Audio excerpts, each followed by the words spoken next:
Мангубское княжество – уникальное государственное образование.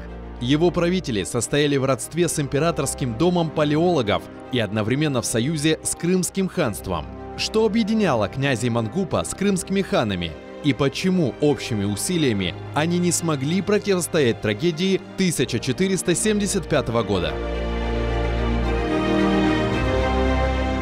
В 1426 году в Крым бежал Иоанн Комнин, сын императора Трапезунда, который сумел убедить хана Девлета-Берди поддержать его в противостоянии с отцом.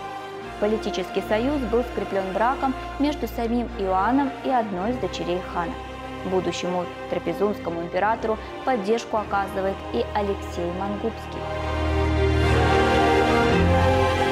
Об этом смотрите уже в эту субботу, 23 февраля в 17:35 по киевскому и в 18:35 по крымскому времени на телеканале АТР в программе «Алтын Девир». Мангубское княжество и его политическая роль в средневековом Крыму. Часть 2.